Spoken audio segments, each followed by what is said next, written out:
ಚುನಾವಣೆಗೆ ಇನ್ನು 2028ರ ಚುನಾವಣೆಯ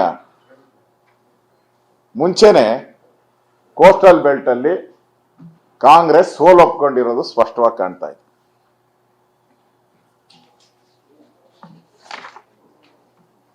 ಇವತ್ತು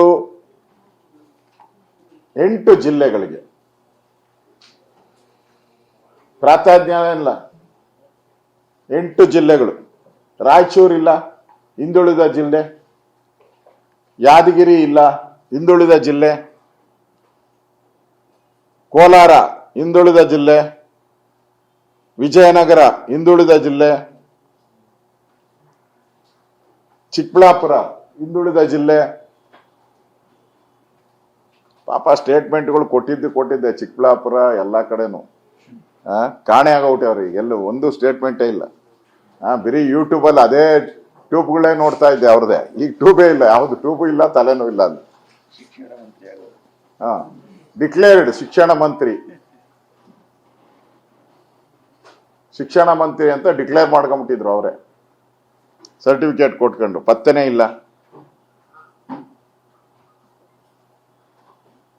ಭಾಷಣ ಮಾಡೋವಾಗ ಮಾತ್ರ ಇಡೀ ಕರ್ನಾಟಕ ಸಮಾನತೆ ಅಂತಾರೆ. ಈಗ 8 ಜಿಲ್ಲೆಗೆ ನೆಗ್ಲೆಕ್ಟ್ ಮಾಡಿದಿರಲ್ಲ. ಈಗ ಕೋಲಾರ, ಚಿಕ್ಕಬಳ್ಳಾಪುರ ಅಂತೂ ಕೇಳೋರಿಲ್ಲ.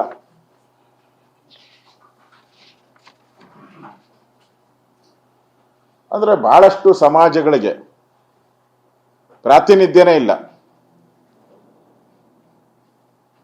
ಮೀನುಗಾರ ಸಮುದಾಯ ದೊಡ್ಡ ಸಮುದಾಯ ಇದೆ ಕೋಸ್ಟಲ್ ಬೆಲ್ಟ್ ಅಲ್ಲಿ, ಇದೆಯಾ ಸರ್? ಇಲ್ಲ. ವಿಶ್ವಕರ್ಮಗೆ ಇಲ್ಲ, ಹಿಂದೆ ಜೈನ್ ಇತ್ತು, ಅದು ಇಲ್ಲ. ಬ್ರಾಹ್ಮಣರಿಗಂತೂ ಇಲ್ಲ. ಬಹಳಷ್ಟು ಜನ ಬಿಟ್ಬಿಟ್ಟಿದ್ದಾರೆ. ಈಗ ಇವರೆಲ್ಲರೂ ಕೂಡ ಪ್ರತಿಭಟನೆ ಆದಿ ಹಿಡಿದಿದ್ದಾರೆ. ಒಬ್ಬರಂತೂ ರಾಜೀನಾಮೆ ಕೊಟ್ಟಿದ್ದಾರೆ ಆಲ್ರೆಡಿ. ಯಾರು? ಯಶವಂತ ರಾಯ್ ಅವರು ರಾಜೀನಾಮೆ ನನ್ನೇನೆ ತಂದು ಕೊಟ್ಟಿದ್ದಾರೆ. ಒಟ್ಟು ಅವ್ರ ಪ್ರಕಾರ ಸುಮಾರು 30ರಿಂದ 40 ಜನ ಇದ್ದಾರೆ ಅಂತ ಅವ್ರು ಹೇಳ್ತಾ ಇದ್ದಾರೆ. ಮತ್ತೆ ಎಲ್ಲರೂ ಸೇರ್ತಾ ಇದ್ದೀರಿ ಅಂತ ಹೇಳ್ತಾ ಇದ್ದಾರೆ.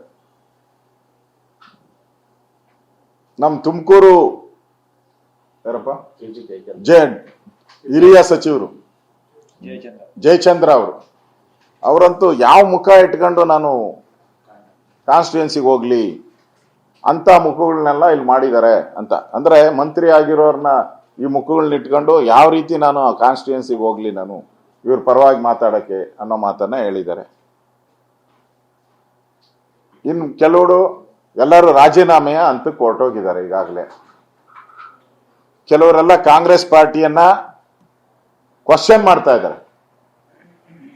ದ್ರೋಹ ಬಗ್ದವರು ಕಾಂಗ್ರೆಸ್ ಅವ್ರಿಗೆ, ಬೆನ್ನು ಚೂರಿ ಹಾಕ್ದವ್ರಿಗೆಲ್ಲ ನೀವು ಕೊಟ್ಟಿದ್ದೀರಾ, ನಮ್ಗೆ ಯಾಕೆ ಕೊಟ್ಟಿಲ್ಲ ಅಂತೇಳಿ ಹಾಕಿದ್ದಾರೆ.